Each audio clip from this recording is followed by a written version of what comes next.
Shalom Sobat Pasutri sekalian, senang bisa berjumpa kembali dengan Anda semua di Family Corner saat ini. Bersama dengan saya, Pendeta Cangkuifa. Selamat datang Pak Cangkuifa di acara Family Corner, senang bisa berjumpa lagi.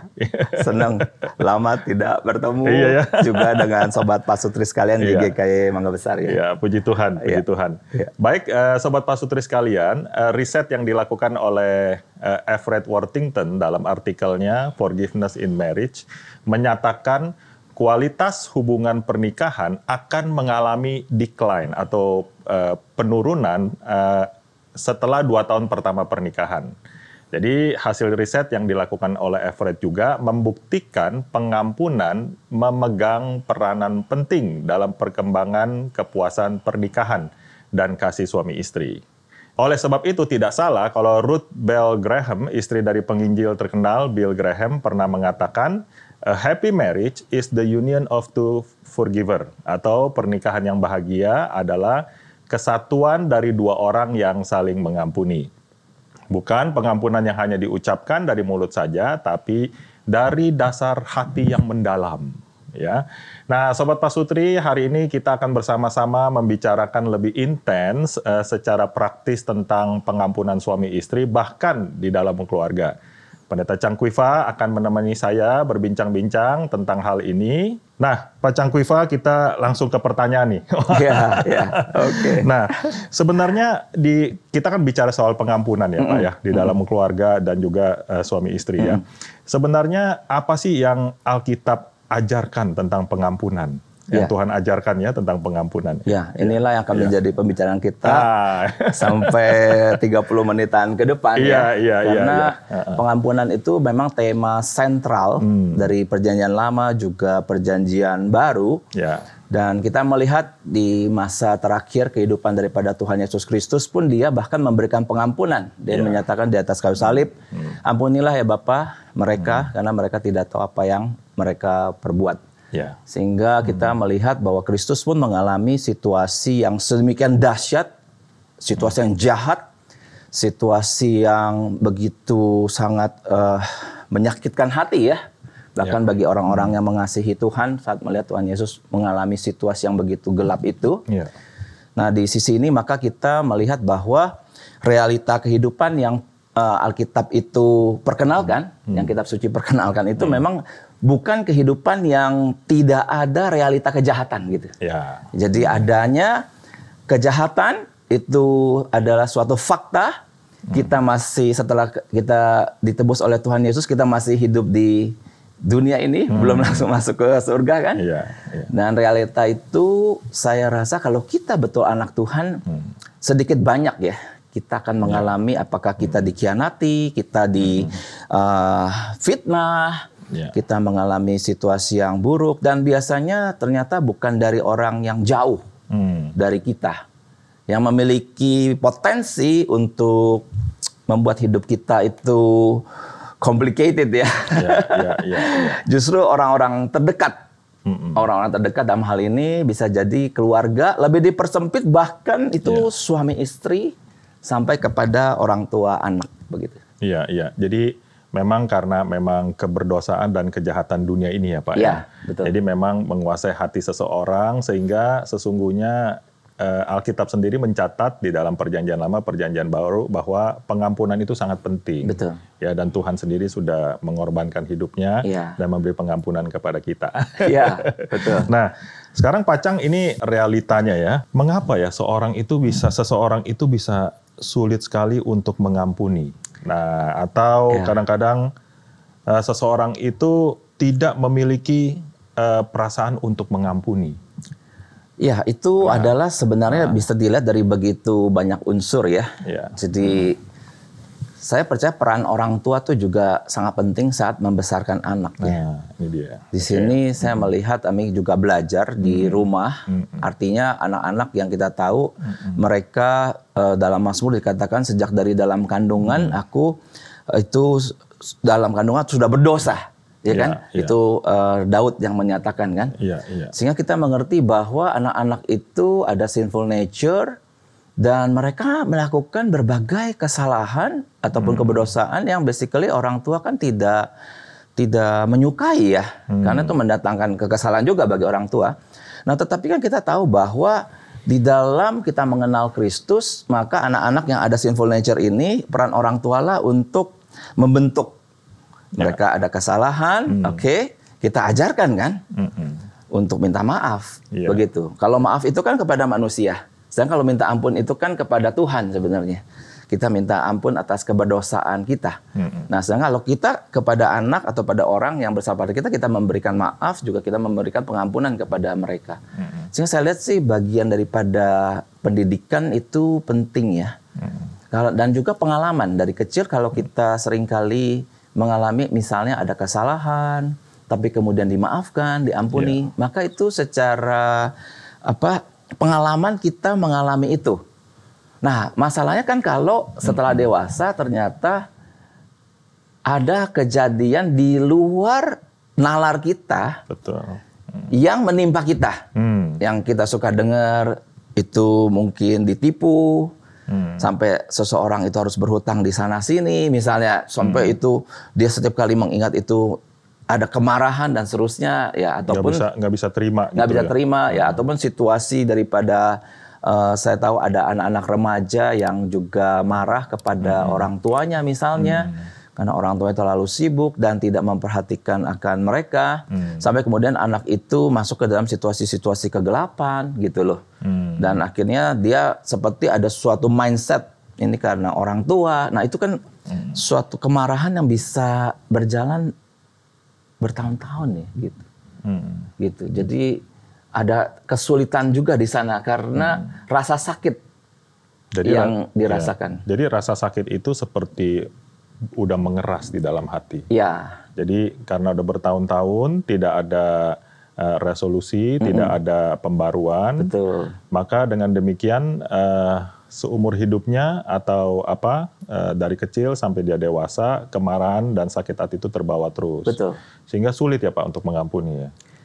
Sulit, tetapi saya percaya bagi kita anak-anak Tuhan yang belajar untuk taat kepada Tuhan, kita dimampukan. Amin. Sampai mengalami kemenangan. Cuman itu ada prosesnya. Nah, ada prosesnya. Jadi mungkin ini pertanyaan selanjutnya Pak. Apa itu proses pengampunan sejati? Ayo betul. Silakan Pak Chang. Jadi prosesnya ini kita coba sambil Sobat Pak Sutri atau siapapun yang menyimak video ini, coba kita sampai mendengarkan, coba self-reflection ya. Self-reflection itu seperti kita keluar dari diri kita, lalu masuk ke dalam. Kita mengambil jarak dengan diri, dan kemudian kita bisa tahu, saya ini sudah atau belum, begitu. Saya ini ada di mana. Karena pengampunan yang sejati, yang disebut sejati itu adalah memang dia pernah mengalami terluka, mengalami kemarahan, tapi saat dia mengampuni itu tuntas sejati, itu ada 3 tahapan. Tahapan yang panjang, dan khususnya kalau kita bicara relasi dalam keluarga ya, suami istri, orang tua anak itu harus sampai ke tahap yang ketiga. Jadi tidak bisa hanya tahap 1 saja atau tahap 2 saja atau tahap tidak boleh berhenti di 1 atau 2, tapi harus sampai ketiga. Nah, tahap 1, 2, 3 itu apa? Nah, yang tahap pertama itu saya sebut adalah between me and God. Jadi antara saya dengan Tuhan. Ini tahap 1. Ini adalah di dalam wilayah pikiran kita. Nah, kemudian kalau tahap kedua itu adalah antara saya dengan diri saya. Yaitu menyangkut emosi, perasaan. Nah, kalau tahap ketiga artinya antara saya dengan orang yang menyakiti saya itu sudah terjadi pemulihan relasi. Nah, kita mau coba lewati ya satu demi satu tahap ini supaya Sobat Pak Sutri semua bisa mengerti. Jangan sampai kita masih marah, masih kesal dan kita kemudian repress saja. Atau kita forgetting. Itu kan metode daripada defense mechanism yang seringkali kita pikir itu baik. Repress jadi menekan. Tapi ujungnya jadi mengabaikan dan jadi apatis. Betul. Atau forgetting. forgetting artinya melupakan. Nanti semua yang baik-baik juga terlupa. Iya, yang buruk dia lupa, hal-hal yang baik juga nggak bisa diingat. Dan banyak orang seperti ini, akhirnya hidupnya datar. Nah, jadi bukan metode-metode seperti ini, tetapi saya merindukan kita memang mengalami kemerdekaan. Ya, puji Tuhan, puji Tuhan. Kita coba ya Pak Bun ya, satu-satu ya. Yuk, nah, kalau di dalam lorong yang pertama atau tahap pertama itu tadi saya sebut pikiran ya. Ratio itu antara saya dengan Tuhan. Artinya kita percaya bahwa seperti tulisan Paulus surat Roma bahwa memang kita harus memperbaharui akal budi kita. Di tengah mindset dunia ya yang sangat gelap, yang tidak mengandung kebenaran, tapi mungkin lebih cenderung mengandung keuntungan. Tapi kalau sebagai anak Tuhan, saya percaya kita harus men-setup dengan seluruh awareness kita, kesadaran kita, bahwa saya mau untuk antara saya dengan Tuhan selama-lamanya belajar taat. Jadi ada situasi yang jahat telah menimpa. Lalu bagaimana respon kita gitu? Nah, respon kita, saya pun sampai hari ini masih belajar. Selama-lamanya itu kan ada ATM.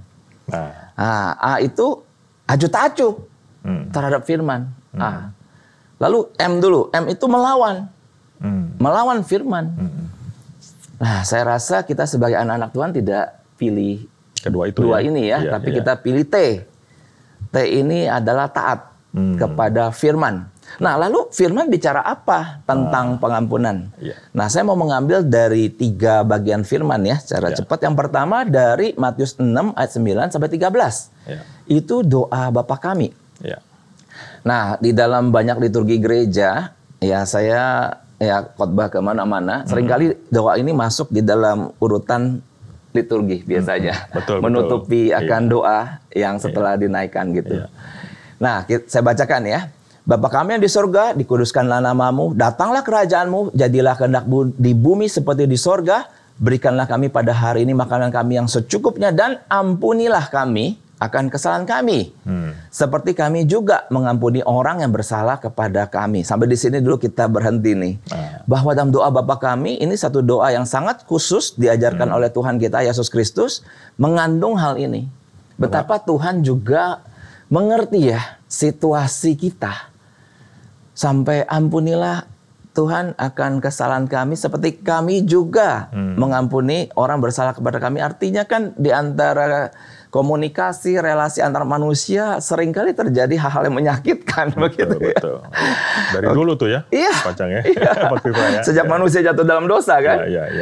Begitu sinful nature menguasai kan, basically kita berpotensi sangat besar melukai orang-orang di dekat kita. Condong untuk kecondongan disadari atau tidak disadari gitu.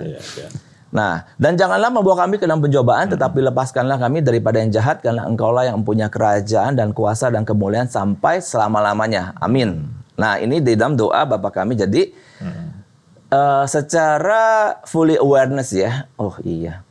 Waktu saya mau naikkan doa ini, ada kata-kata tadi, betul ya? Itu kan pasti mengusik. Betul. Sebuah motivasi atau dorongan dari Roh Kudus untuk membersihkan diri kita. Jangan sampai di dalam hidup sedang ada masalah nih dengan orang lain. Nah, kemudian yang menarik dalam Matius 5 ayat 23 sampai 24 itu dikatakan sesuatu tentang persembahan. Persembahan adalah bagian yang integrated ya, menyatu di dalam worship kepada Tuhan, termasuk sampai hari ini kan. Betul. Setiap minggu kita ada ibadah dan persembahan itu ada dalam bagian liturgi. Dan apa yang dikatakan firman? Sebab itu jika engkau mempersembahkan persembahanmu di atas mezbah, dan engkau teringat akan sesuatu yang ada dalam hati saudaramu terhadap engkau, tinggalkanlah persembahanmu di depan mezbah itu, dan pergilah berdamai dahulu dengan saudaramu, lalu kembali untuk mempersembahkan persembahanmu itu. Di sini seolah-olah Tuhan mau menyatakan, aku tidak menerima persembahanmu jikalau ada sesuatu yang engkau ingat ya akan saudara itu kan. Berarti apa nih? Ada sesuatu yang buruk gitu kan. Dalam hati saudaramu terhadap engkau, jangan kasih. Tapi pergi berdamai. Disuruh bereskan dulu. Wah, ini bagian firman Tuhan ini sesungguhnya juga bagi saya pribadi tidak mudah ya. Ini ya, ini kita masih dalam suasana Imlek. Ya, berarti Pak Cang, ya. Kalau misalnya ini ada suami istri atau keluarga yang sedang ibadah, paginya mereka berantem dulu di rumah karena urusan makan lah apa, persiapan. Mesti diberesin dulu nih Pak Cang ya, Pak Kwifa ya, sebelum ibadah ya, kalau ayat ini ya. Bisa jadi juga, begitu misalnya firman ini muncul, saat di khotbah siapa tahu kan? Ya berarti ada tekad. Kan Tuhan menghargai goodwill, menghargai tekad untuk memperbaiki segala sesuatu kesalahan yang memang mungkin kita tidak sengaja kita lakukan. Betul. Nah, dalam suasana Imlek Sinca ini ya kumpul keluarga, ayo say sorry. Bisa jadi kan? Makanya ada di dalam ibadah itu ada pengampunan dosa ya. Nah, betul. Pak Kwifa ya. Iya, betul. Jadi dari situ memang dari ayat ini mengingatkan kepada kita, yuk suami istri kalau ada keluarga yang masih ada ganjelan di dalam hati, kita mesti segera datang kepada Tuhan. Betul. Minta ampun dulu. Minta ampun, betul. Minta pertolongan karena ini sekali lagi isu yang tidak mudah. Apakah itu kita terluka lama, panjang, berarti bertahun-tahun, itu tidak mudah, atau berkali-kali. Begitu. Jadi satu durasi panjang, ya kan? Artinya diam sekeluarga dengan orang yang menyakiti kita terus bisa kan? Atau sangat rapid ya, frequently kita mengalami terluka. Nah ini tidak mudah, tetapi memang perintah Tuhan untuk memberikan pengampunan. Betul. Nah ada satu yang bagian firman Tuhan lagi nih Pak Bun. Yuk mari kita lihat ya dari Matius 18 21 ayat sampai 35. Kita baca berganti-gantian boleh kali? Boleh. Oke, saya dulu ya. Nah, kemudian datanglah Petrus dan berkata kepada Yesus, Tuhan, sampai berapa kali aku harus mengampuni saudaraku jika ia berbuat dosa terhadap aku? Sampai 7 kali? Yesus berkata kepadanya, bukan. Aku berkata kepadamu, bukan sampai 7 kali, melainkan sampai 70 kali 7 kali. Nah, ini katanya dari ada 1 atau 2 komentari yang saya baca. Katanya dalam tradisi Yahudi mengampuni itu sampai 4 kali katanya. Nah, kenapa? Karena kalau lebih dari 4 itu orang bebal. Gitu. Jangan kamu bergaul dengan orang bebal itu, kok bikin kesalahan sampai 4 kali kan. Nah, sehingga waktu Petrus bilang sampai 7 kali, dia nambahin 3. Cabut tuh ya. Jadi sempurna ya. Mungkin dia berharap dapat pujian ya. Wah, Petrus kamu bagus nih. Bagus, ciamik ya. 7 kali, bagus sekali. Tapi ternyata jawabannya Tuhan Yesus di luar daripada dugaan. Bukan, dia bilang, aku berkata kepadamu bukan sampai 7 kali, melainkan 70 kali 7, jadi 490 kali, tetapi sebenarnya bukan dalam perhitungan itu ya. Tapi di sini mengandung arti 70 itu kesempurnaan. Kali 7. Jadi selama-lamanya harus memberikan pengampunan secara khusus saat suami istri diikat menjadi satu dalam pernikahan seumur hidup. Iya kan? Pernikahan seumur hidup. Dari kita masih muda, gagah, cantik, luar biasa sampai kita tua renta. Dan tahun-tahun pernikahan itu bisa dibawa masuk ke dalam situasi-situasi gelap. Di mana mungkin ada konflik, ada saling menyalahkan, ada ketidakmengertian kan? Tetapi sampai selama-lamanya 70 kali 7 kali harus terus memberikan pengampunan yang sempurna. Ini firman seperti ini, Sobat Pasutri, prakteknya di dalam keluarga. Nah, jelas. Karena kalau dunia bisnis kan mudah ya, Pak Bun ya, mengerti maksud saya kan? Banyak kan? Kamu merugikan saya, bye, udah selesai. Tapi satu relasi yang sangat kuat dalam hubungan dalam di dunia ini itu ya adalah relasi ya dalam keluarga itu ya suami istri. Betul. Luar biasa. Dan memang udah diberkati oleh Tuhan dan akan selama-lamanya. Selama-lamanya. Kecuali maut yang menceraikan. Betul. Kita lanjutin ya. Lanjut. Yuk. Sebab hal kerajaan sorga seumpama seorang raja yang hendak mengadakan perhitungan dengan hamba-hambanya. Setelah ia mulai mengadakan perhitungan itu, dihadapkanlah kepadanya seorang yang berhutang 10.000 talenta. Nah, ini ada raja lagi ngitung debit kredit, utang piutang ya. Ketemu ada yang utangnya besar. Nah, Ini Pak Bun, kalau kita baca 10.000 talenta, kita mungkin kurang paham berapa nilainya. Tapi nanti kita hitung ya. Nah, coba kita hitung ya. Okay, Jadi Sobat Pasutri, ini ada yang ngutang nih ke raja itu 10.000 talenta nih. Nah, tetapi karena orang itu tidak mampu melunaskan hutangnya, raja itu memerintahkan supaya ia dijual. Bayangin, yang berhutang dijual. Ada harganya rupanya. Nggak cukup. Ditambah anaknya, ditambah istrinya, dan segala miliknya untuk pembayar hutangnya. Maka sujudlah hamba itu menyembah Dia, katanya, sabarlah dahulu, segala hutangku akan kulunaskan. Lalu tergeraklah hati raja itu oleh belas kasihan akan hamba itu, sehingga ia membebaskannya dan menghapuskan hutangnya. Tetapi ketika hamba itu keluar, ia bertemu dengan seorang hamba lain yang berhutang 100 dinar kepadanya. Nah, jadi rupanya raja ini punya, dikatakan itu belas kasihan ya. Jadi di dalam ini memang satu merciful heart. Nah, hati yang penuh belas kasihan. Nah, ingat Sobat Pasutri, ini juga berlaku sama saya dan Liana. Ya, pasti Pak Bun juga belajar. Betul. Bagi suami istri, orang tua anak harus punya hati yang belas kasihan. Betul. Iya. Jadi mengerti manusia bisa salah, manusia banyak bodohnya. Iya. Punya belas kasihan seperti raja ini. Iya. Sehingga dia membebaskan, menghapuskan hutang dari hamba itu. Nah, tetapi ini cerita unik. Ini yang cerita Tuhan Yesus. Memang Tuhan Yesus jago bikin cerita ya Pak Bun. Enggak, belum selesai. Sebenarnya udah enak ya ceritanya ya. Iya. Betul nggak? Betul. Kan? Udah diampuni. Udah selesai. Udah selesai kan? Oh, ada hutang. Oh, gitu toh. Selesai. Tapi enggak, ceritanya begini.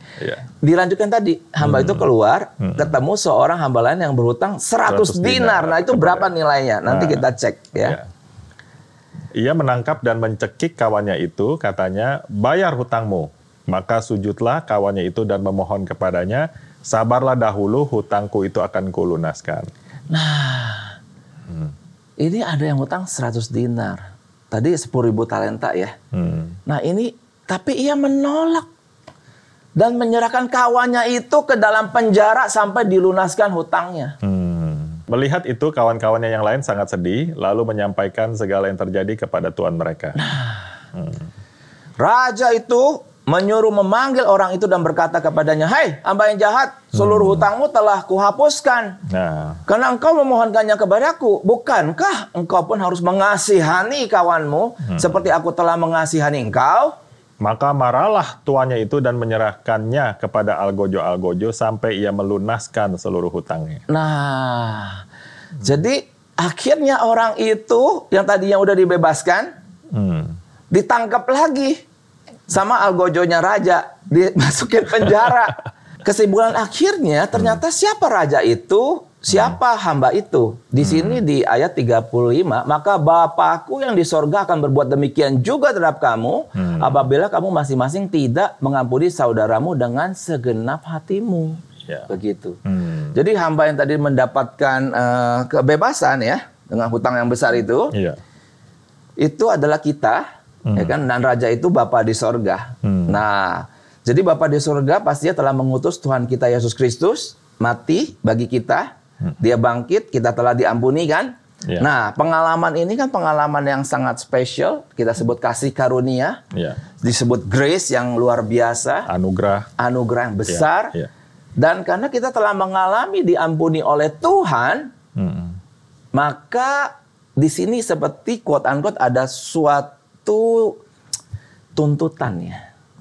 Saya percaya di dalam cinta kasih itu ada sebutnya love and respect. Jadi kalau kita berkata saya mengasihi seseorang, maka di dalam juga mengandung ada penghormatan, respect kan.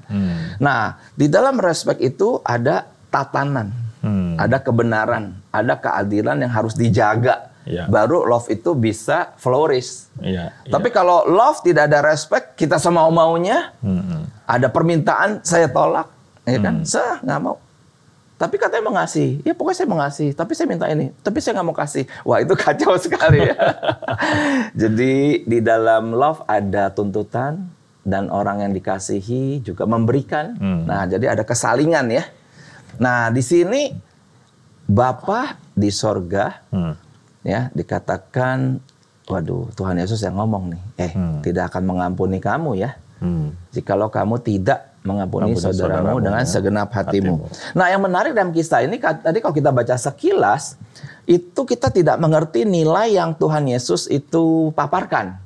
Nah, kita mau coba nih Sobat Pak Sutri, kita ngecek ya. Ini sebenarnya nilai 10.000 talenta itu berapa, lalu berapa nilai 100 dinar, supaya kita makin menghayati kisah ini. Betul. Saya sebenarnya setelah tahu nilainya, Pak Bun, saya agak lebih waras gitu. Iya betul, karena kaget menghitung. Nilainya sangat besar. Nah, kita coba cek ya, berapa nilai 10.000 talenta. Nah, 1 talenta kalau Sobat Pasuri lihat di dalam Alkitab itu ya, di Alkitab tuh bagian belakangnya itu ada seperti kamus gitu. Kamus kecil ya. Kamus kecil. Nah, kita tinggal cek di sini nih. Di sini kalau teman-teman bisa masih punya ya, Alkitab yang seperti ini. Nah, di sini ada tuh. Di ini kalau saya halaman 326. Talenta ukuran timbangan sebesar 3.000 shikal, kurang lebih 34 kg. Dalam perjanjian baru ukuran jumlah uang yang sangat besar, nilainya 6.000 dinar. Ada nih. 1 talenta berarti 6.000 dinar. Betul. Nah, cuman dinar pun di bayangan kita kan nggak punya berapa rupiah. Nggak tahu kan? Pasti. Nah, habis itu kita cari ke huruf D.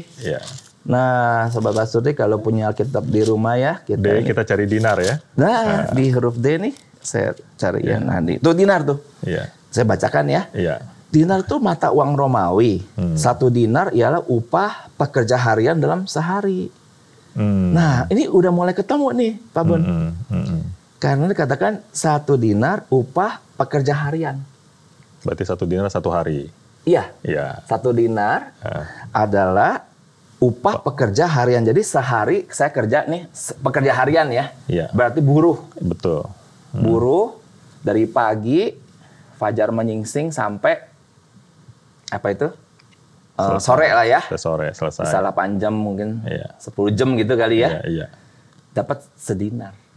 Nah, sekarang tinggal kita convert aja ke UMR. Bisa kan gitu kan? UMR di Jakarta bisa atau di Indonesia. Nah, kemarin saya baru Google. Saya update. Penasaran ya? Saya cek. Nah, kalau UMR sebulan Jakarta, sebulan itu 4.901.000. Nah, kalau kita kasar aja bagi 30 gitu. Anggap aja lah ya, kita main rata-rata ya. Jadi sehari itu 163.000. Sedangkan kalau di Indonesia, jadi Jakarta tuh tertinggi di seluruh provinsi. Saya udah ngecek di Google. Silakan teman-teman mau cek boleh. Nah, sedangkan kalau yang terendah ternyata itu di Jawa Tengah, di Jateng. Dibilangnya. Itu sebulan itu 1.958.670. Jadi sehari sekitar 65.289 saja ya. Nah, kita pakai rata-rata aja ya. Karena kita lagi pengen ngejar ke harga 10.000 talenta tadi itu. Jadi rata-rata upah pekerja harian UMR ya, sehari saya rata-rata paling tinggi 163, paling rendah 65, kita taruh setengahnya deh. Cepeceng. Sehari itu ya? Sehari ya. Nah, jadi 1 talenta itu kan 6.000 dinar. Jadi 6.000 kali 100.000. Maka 1 talenta itu setara 600 juta. Waduh. Rupiah. Besar ya.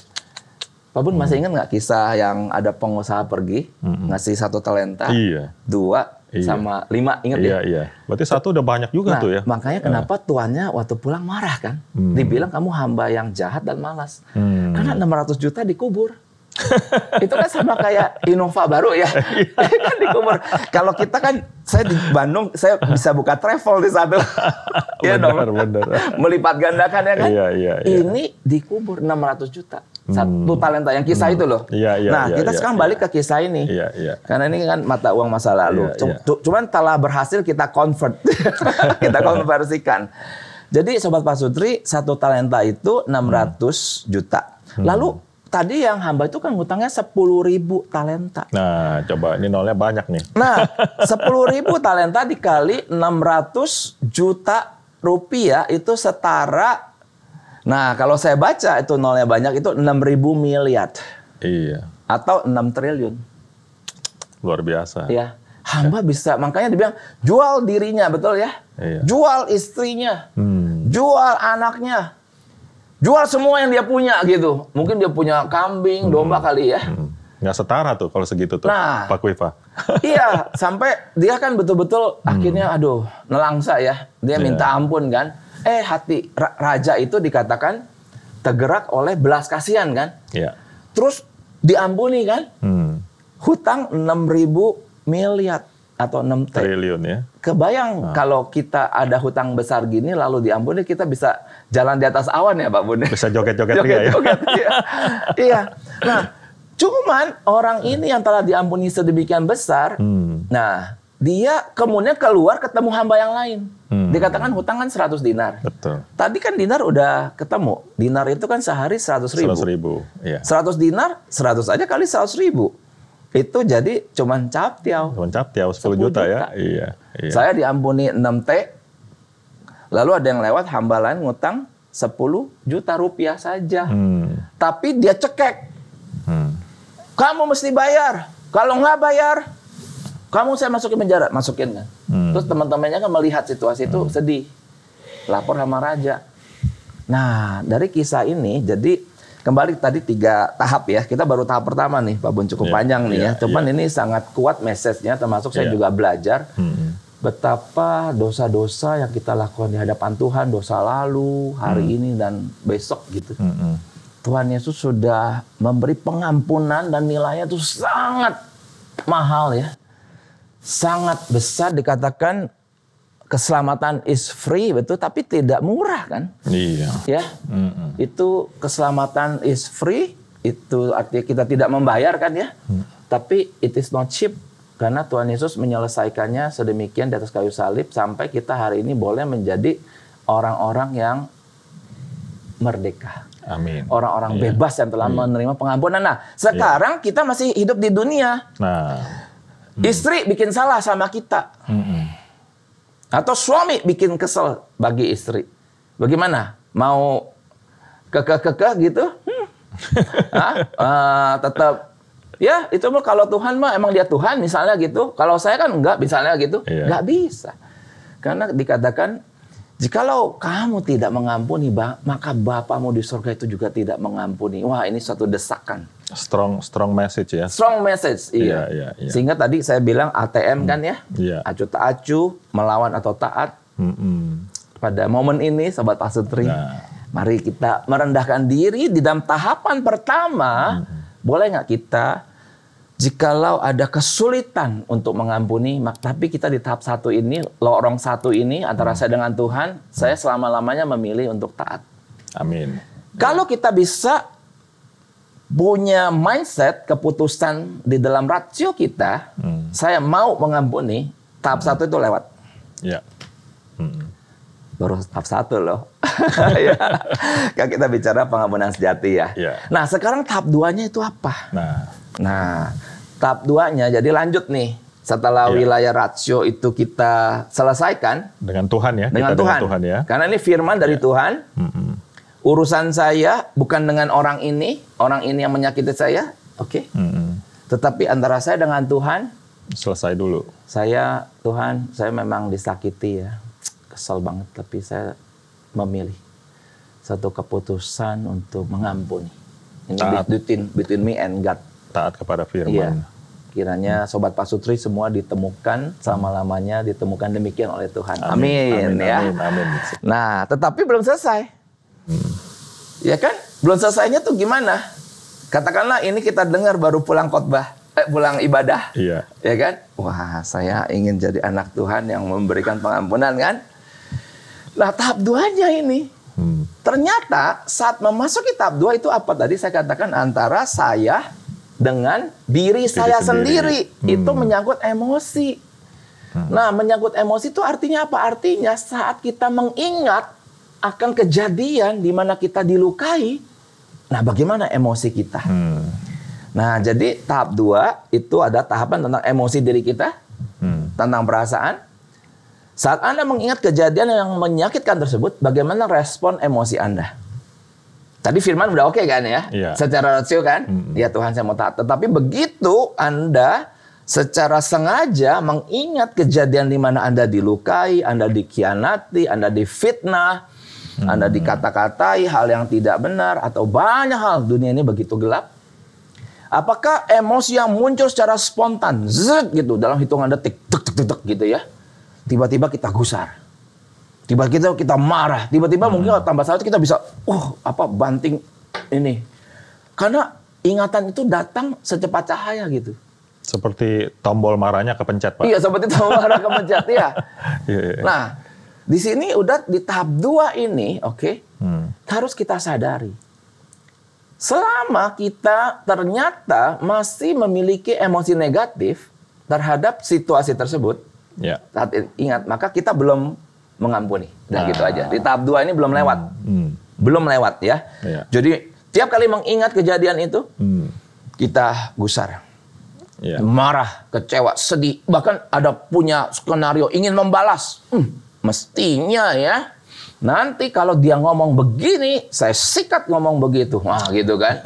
Atau nanti kalau dia berbuat itu, saya akan lakukan ini, biar tahu rasa. Nah, tadi kan tahap 1 tuh, mau kan, rasio kita. Tapi ini emosi nih. Nah, artinya ini antara diri saya dengan saya. Between me and me. Berarti ada dialog antara saya dengan saya. Iya, betul. Antara saya dengan saya.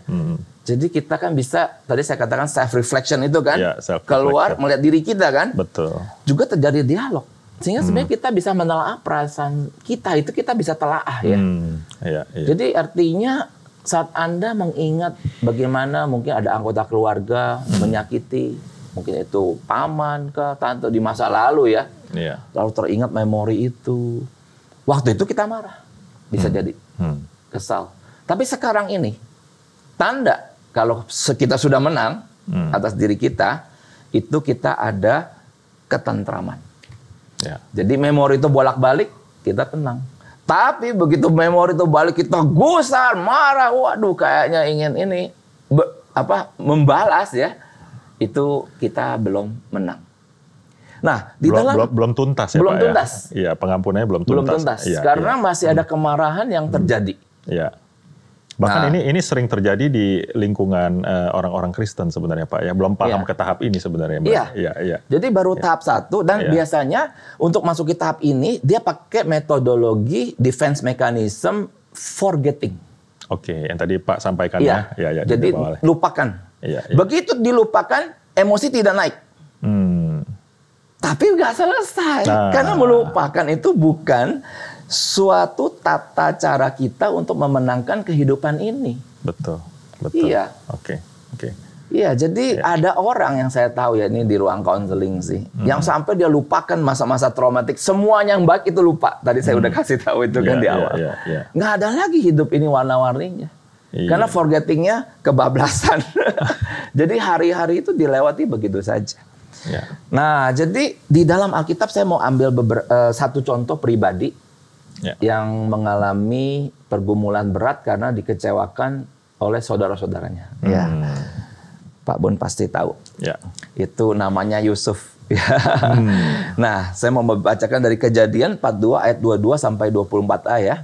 Jadi ini suatu kisah dari mana Yusuf sudah dibuang. Jadi dia dibuang waktu dijual ya. Itu mungkin usia remaja ya. Dan saat dia akhirnya betul-betul mimpi yang dia terima waktu dia masih muda itu, dia ceritakan kepada kawan-kawan, kepada saudara-saudara, sampai saudara marah ya. Ayahnya pun marah, masa kami menyembah kamu gitu kan. Mana mungkin gitu. Tapi kemudian dia dijual ke Mesir dan mungkin di usia 30-an itu dia telah menjadi orang nomor 2 setelah Firaun. Dan kita tahu ada 7 tahun masa kelimpahan, 7 tahun masa kekurangan. Dan akhirnya seluruh wilayah itu memasuki masa kekurangan itu, paceklik lah ya. Dan termasuk di Kanaan waktu itu Yakub dan anak-anak semua nggak punya makan. Sampai akhirnya harus pergi ketemu Yusuf, dan saat itu Yusuf sudah jadi orang hebat. Dia yang mengatur semua, artinya di masa kelimpahan dia simpan tuh di lumbung-lumbung kan. Begitu masuki masa kesulitan, mulailah dari lumbung itu dia keluarkan secara teratur untuk menutupi 7 tahun. Nah, saudara-saudaranya kena juga paceklik.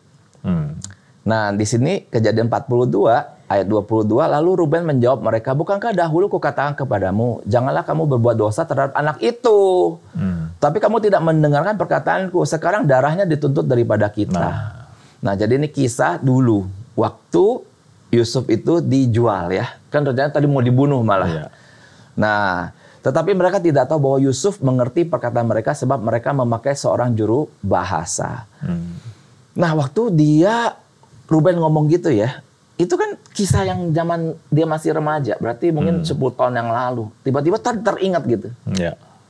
Bagaimana dia pasti mendengar percakapan. Kita bunuh aja anak ini. Belagu banget dia. Enak banget kasih jubah sama papa gitu kan. Kita suruh mengembala domba. Anak sombong ini. Jangan. Jadi anak favorit ya. Jadi saudara-saudaranya itu kagak bagus juga tuh. Itu kisah lain tuh Pak Ben. Nanti kapan kita boleh ngobrol tentang sibling rivalry ya. Jadi suatu persaingan kompetisi antar saudara ya. Tapi kemudian ayah atau ibu memilih yang mana ada favoritism. Nah, Yusuf ini favorit papa. Nah, oke. Itu mendatangkan kecelakaan bagi dirinya ya. Nah, di sini waktu Ruben ngomong gitu, tiba-tiba secara secepat kilat inget gitu. Mungkin selama dia udah jadi Perdana Menteri, dia udah lupa maybe ya. Tapi begitu muncul itu semua memori. Nah, di sini masuk tahapan emosi itu. Firman Tuhan secara jujur mengatakan, maka Yusuf mengundurkan diri dari mereka lalu menangis. Nah, Yusuf ini seorang anak Tuhan ya, yang setia lah. Saya rasa Pak Ben ini juga boleh menjadi keteladanan kita ya. Saat kita mau mengampuni orang, betul? Kita bertekad mengampuni, tapi kita mengingat ada kejahatan yang sangat jahat, gelap begitu. Kalau kita bukan anak Tuhan yang dekat dengan Tuhan, kita tadi itu marah, gusar, kecewa, ingin membalas. Tapi kalau kita belajar taat ya, emosi itu masih ada. Yang tersisa tuh sebenarnya kesedihan yang sangat dalam. Jadi bukan ada aktif agresi untuk menyerang, bukan ya? Agresi untuk membalas. Oke. Ini bisa juga loh kalau tidak dekat sama Tuhan ya. Apalagi Yusuf punya kuasa kan. Gampang tuh. Gampang. Tak penjarain lu semua ya. Aku kena 13 tahun. Tak penjarakan double. Ya tuh, bisa kan?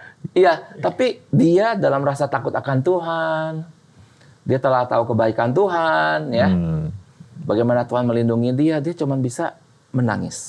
Nah, emosi yang muncul dalam kitab suci terhadap Yusuf ini menangis pertama di Kejadian 42 ayat 22 sampai 24. Saya lanjutkan Kejadian 43 ayat 29 sampai 30. Ketika Yusuf memandang kepada mereka, dilihatnya lah Benyamin adiknya yang seibu dengan dia. Lalu katanya, inikah adikmu yang bungsu itu yang telah kamu sebut-sebut kepadaku? Lagi katanya, Allah kiranya memberikan kasih karunia kepadamu, anakku. Lalu segeralah Yusuf pergi dari situ, sebab hatinya sangat terharu merindukan adiknya itu. Jadi waktu dia dibuang itu, dia ingat akan adik kecil kan. Mungkin lagi main kali. Baru berapa jam lagi main gundu gitu. Atau lato-lato. Ya kan? Tahu-tahu dipisah secara dipaksa kan. Dijual gitu kan. Waduh, dia ingat. Nah, lalu segera Yusuf pergi dari situ sebab hatinya sangat terharu merindukan adiknya dan dicarinya lah tempat untuk menangis. Ia masuk ke dalam kamar lalu menangis di situ. Bayangkan Yusuf seorang hebat, tenar, punya jabatan tinggi, tapi mengingat dia pernah terluka begitu dalam kan. Sekali lagi dia tidak berpikir membalas, tetapi dia menangis. Nah, di yang terakhir Kejadian 45, ini nangis yang luar biasa. Ketika itu Yusuf tidak dapat menahan hatinya lagi di depan semua orang yang berdiri di dekatnya. Lalu berserulah ia, suruhlah keluar semua orang dari sini. Maka tidak ada seorang pun yang tinggal di situ bersama-sama Yusuf. Ketika ia memperkenalkan dirinya kepada saudara-saudaranya. Setelah itu ia menangislah ia keras-keras. Sehingga kedengaran kepada orang Mesir dan kepada seisi istana Firaun itu nangis sampai satu istana bisa dengar. Kira-kira gimana ya Pak Buni? Dahsyat ya. Dahsyat. Iya. Seperti ada dari dalam hatinya yang kekecewaan dan segala macamnya. Coba kita bayangkan sekarang hubungan suami istri, orang tua anak. Tuhan bilang suruh mengampuni ya. Lalu kita ngerti. Kita tidak bisa membalas dan tidak boleh. Betul. Karena ada satu boundaries yang telah Tuhan tetapkan kan. Ampuni. Apalagi tadi saya udah kasih tahu tentang 10.000 talenta kan. Sementara orang menjati kita cuman hutang 10 juta 100 dinar. Tapi kita marah. Kita kesel. Nah, kalau dalam case di Yusuf ini, dia dengan seluruh kuasa dia bisa Ini ya 1, 2, 3, 4 ini kan udah menyembah ya toh. Saya punya kuasa. Wah, dia rasanya. Tapi dia sadar. Between me and God tadi, antara aku dengan Tuhan, aku harus mentaati Tuhan. Tuhan telah mengampuni aku, telah membawa aku dalam suatu kehidupan yang baik. Yeah. Maka aku harus mengampuni mereka. Tapi luka itu loh, rasa kan terpisah dari papa mama ya. Terpisah dari kampung halaman. Pak Bun tahu nggak kalau terpisah dari kampung halaman yang hilang juga makanan kesukaan kita. Betul. Iya loh, betul kan? Lalu di Mesir dia harus bekerja. Yeah. Terus di situ dia juga difitnah, memperkosa ya kan ya? Iya.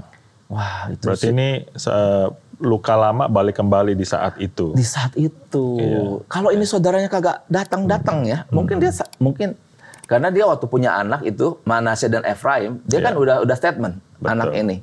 Aku ada di tempat susah, tapi Tuhan memberkati aku. Aku ada di tempat susah, tetapi Tuhan telah membuat aku melupakan hari-hari susah itu kan. Pak, dia sudah beres loh. Iya, iya. Tetapi kemudian saudara-saudara yang bikin dia keki itu muncul. Lalu pasti pikirannya mulai ya kan? Balik lagi ke belakang. Iya, semua orang sudah jatuh dalam dosa. Kan? Iya. Pasti mungkin ada rancangan apa, tapi dia tahu tidak boleh kan. Betul. Ya. Nah, ini Sobat Pasutri, ya jikalau Anda hari ini mengalami kegalauan hati, mengampuni enggak, mengampuni enggak. Tahap 1 ini antara kita dengan Tuhan. Ya. Berikan pengampunan. Ya. Tetapi tahap 2, setiap kali kita mengingat itu dan kita masih menangis, masih kesal, berarti itu belum beres. Nah, lalu bagaimana membereskannya? Kita minta belas kasihan Tuhan. Amin. Saya pernah mengalami situasi ya, saya juga dengan istri saya Liana ada kekesalan, kemarahan. Sebenarnya karena Tuhan Yesus sudah mati dan bangkit bagi kita, Pak Gunawan ya, tidak terlalu sulit karena ini memang very spiritual tapi very actual juga. Rohani tapi aktual dan telah menjadi fakta. Kita sebenarnya tinggal berlutut aja. Bilang sama Tuhan ya, Sobat Pasutri boleh lakukan di rumah ya. Tuhan, saya mau mengampuni dia, tapi saya jujur masih marah loh sama dia. Saya kesel banget ini sama dia. Tiap kali saya ingat dia, saya rasa ingin membalas, pikiran kacau. Karena itu ya Tuhan, tolonglah saya supaya saya betul-betul bisa mengampuni dia dengan bebas, lepas, dan saya jadi orang merdeka. Amin. Nah, wilayah ini itu ada wilayah di dalam the free will of man, kehendak bebas kita. Tetapi sampai hari ini, saya percaya Pak Bun kita melewati proses sebagai anak-anak Tuhan ya. Yeah. Kita tetap memilih untuk takluk di hadapan Tuhan kan, yang memberi kita banyak sekali kasih karunia begitu. Betul. Nah, jikalau Anda, Sobat Pasutri berhasil setelah doa berlutut, ini very spiritual, but this is supernatural. Saya pun berkali-kali melakukannya ya, dalam arti kita masih belum lepas dari dunia ini. Betul. Potensi orang menjati kita bisa. Dan saya ingin kita semua punya hidup yang merdeka. Tidak diikuti masa lalu yang gelap. Sampai hari ini kita jadi orang emosian, marah-marah, sedikit tersinggung. Itu kan hidup yang nggak senang gitu. Yeah.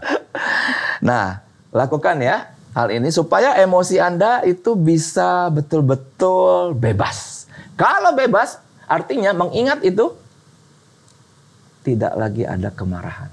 Itu berarti tahap 2, tahap emosi atau perasaan sudah menang. Sudah tuntas. Nah, khusus bagi anggota keluarga, kita tidak bisa sampai tahap 2 saja.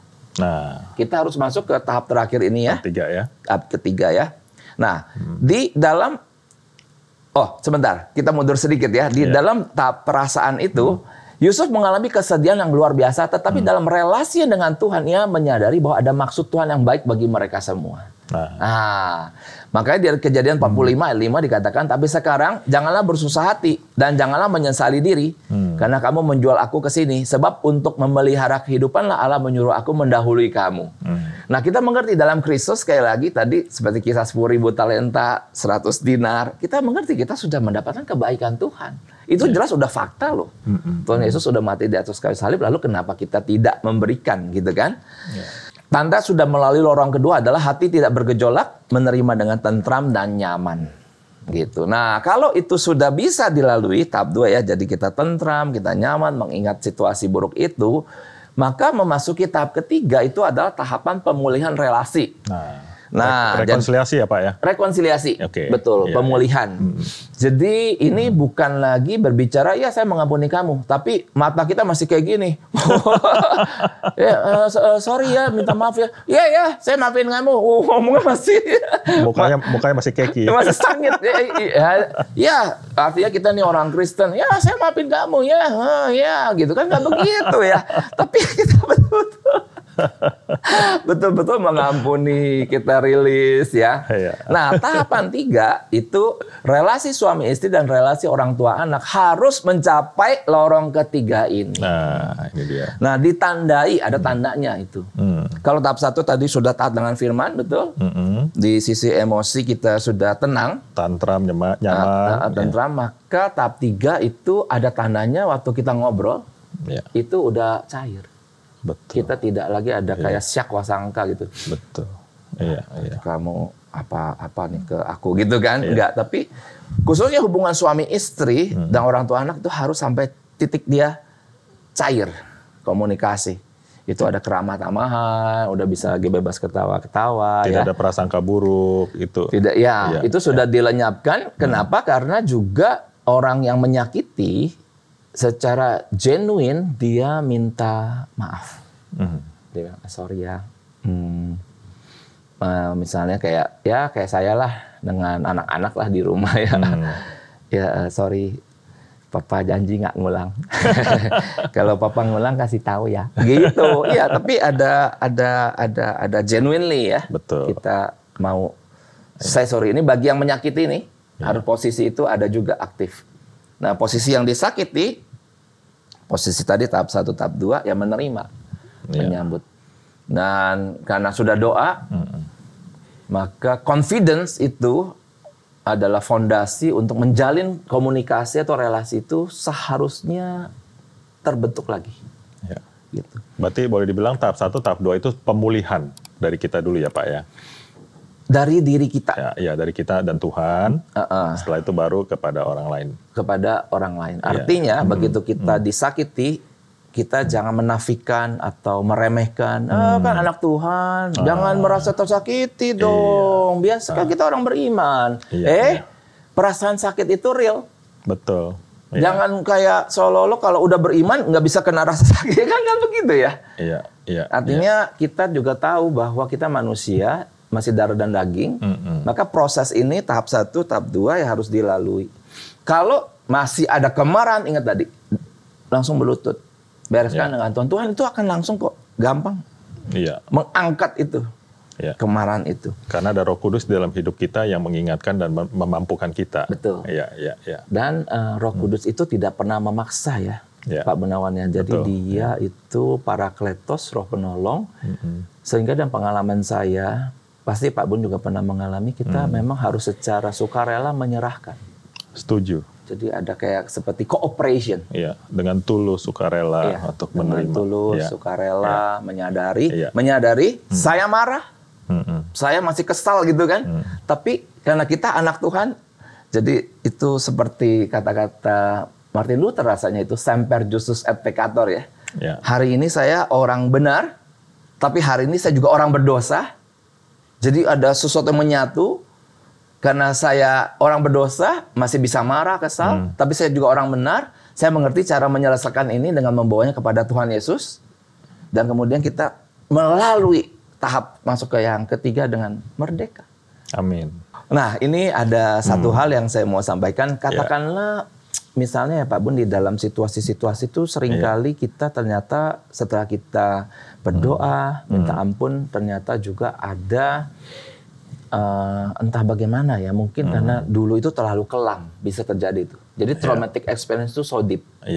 Itu mempengaruhi respon emosi kita, pola pikir kita yang sukar sekali berubah. Dan jikalau Sobat Pasutri itu ada satu pergumulan, boleh. Itu counseling ya. Karena counseling itu adalah bagi orang yang mengerti firman, dia ngerti harus mengampuni, tapi tidak bisa melakukannya. Penerapannya Pak belum bisa. Dia nggak bisa. Berkali-kali dia bolak-balik. Saya tahu, tapi nggak bisa. Nah, itu perlu tuntun ya, di counselingnya.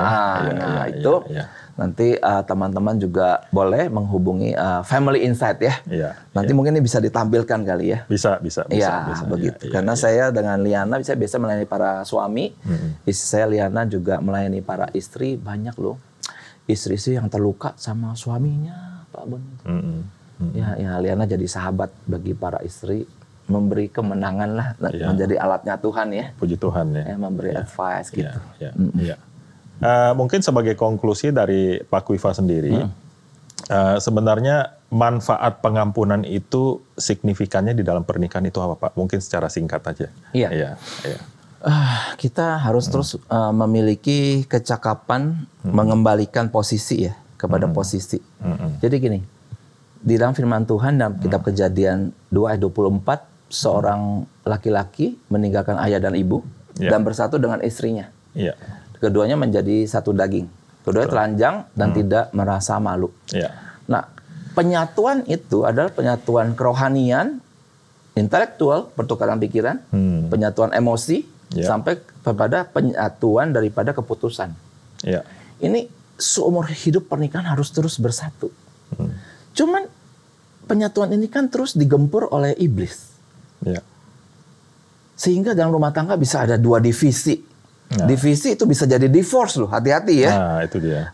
Ini begitu dia mulai tidak bersatu, kenapa kenapa persatuan terganggu? Itu tadi ada konflik, ada kata melukai, ya kan?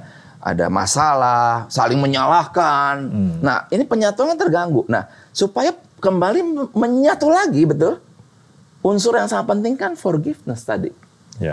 Nah, ini kan akhirnya harus kita latih, harus kita mengajar diri kita sendiri gitu, dan keep aware kan. Karena begitu penyatuan ini berhasil dikoyak-koyak oleh iblis, artinya dipisah suami istri. Ini kalau kita punya anak nih ya, sedang besar, saya mau bilang begini, keberhasilan parenting yang utama itu atas kesepakatan suami istri. Setuju. Atas kesatuan suami istri. Setuju. Sekarang bayangkan, suami istri tidak bisa saling mengampuni. Terus ingat, ini gara-gara kamu nih, anak kita begini. Terus dia ingat. Nah, itu udah split. Nah, udah. Divisi tadi ya, Pak ya? Divisi tadi kan. Anak-anak ini udah mulai, ya mungkin semuanya lengkap lah. Semua ada, makanan nggak pernah kurang, sekolah tapi yang penting dalam rumah tangga untuk membesarkan anak-anak yang talentanya itu berkembang, berlipat ganda kan adalah kondusif atmosfer ya. Jadi situasi yang tentram, nyaman, mereka pulang, juga bagi suami itu pulang ke rumah senang, istri juga. Maka, dan di sisi lain kita tahu kita banyak sekali sinful nature yang bisa menciptakan berbagai kesalahan, disadari atau tidak, maka pengampunan itu mutlak. Harus kita berikan, dan kita juga mau diberikan. Dan kita sebagai orang tua kasih contoh. Halo Sobat Pasutri, kalau ribut jangan diam berhari-hari ya. Langsung terapkan apa yang kita telah diskusikan hari ini. Jangan berhari-hari. Betul. Nanti berhari-hari atau suami kerja, di tempat kerja ada yang ngajak ngomongnya enak. Waduh gawat. Jadi suami sih menyatu, berikan pengampunan. Ada konflik lagi, berikan pengampunan, menyatu lagi terus. Amin. Terus begitu. Betul. Terus begitu, tidak putus. Sampai kapan? Sampai maut memisahkan. Amin. Wah, terima kasih ya Pak Chang Kwiva ya, yang sudah memberikan insight-insight yang sangat indah dan baik tentang pengampunan ini ya. Saya juga masih belajar dan belajar melakukan. Puji Tuhan. Sobat Pasutri sekalian, puji Tuhan hari ini kita mendapatkan satu pelajaran yang berharga ya dari Pak Chang Kwiva. Terima kasih tentang pentingnya pengampunan dan rekonsiliasi di dalam relasi pasangan dan keluarga. Kami mengharapkan adanya kehidupan rohani yang saling mengampuni agar kita bersama-sama bisa menerapkan pengampunan atas segala dosa yang Tuhan sudah berikan kepada kita yang percaya kepada Yesus Kristus. Kita berdoa ya. Bapa di dalam kerajaan surga, terima kasih Tuhan Yesus telah Tuhan berikan bagi setiap kami dalam keteladanan hidup Tuhan Yesus yang kami sangat hargai, sangat hormati, sangat kami agungkan. Tuhan Yesus juga mengalami situasi yang berat, yang sulit. Dan Tuhan Yesus telah menyatakan diri, memberikan pengampunan yang sempurna. Amin. Oh Tuhan, tolonglah kami yang lemah ini. Dalam berumah tangga kami masih suka melukai istri atau anak dengan kata-kata yang tidak baik. Ya. Kami sudah lupa, bahkan setelah kami ngomong, tapi mereka bisa ingat selama berbulan-bulan, bahkan masuki tahun masih ingat. Oh Tuhan, kasihanilah kami orang berdosa. Tolonglah kami supaya kami boleh dibawa oleh Tuhan peka, senantiasa peka, dan melatih akan kerohanian kami ini. Belajar taat kepada firman, belajar menguasai diri. Jika ada yang tidak bisa kami kuasai, kami mau berlutut di hadapan Tuhan, memohon ampun dan kelepasan. Amin. Dan senantiasa hubungan suami istri, orang tua anak kami mau pulihkan sampai terjadi relasi kembali cair. Bisa tertawa-tawa lagi, bisa hahaha lagi, dan ketentraman itu kiranya Tuhan karuniakan kepada setiap kami yang masih peka untuk memberikan pengampunan. Dalam nama Tuhan Yesus kami serahkan doa ini. Amin. Amin. Demikian acara Family Corner saat ini. Tuhan memberkati Sobat Pasutri sekalian. Amin. Amin. Amin.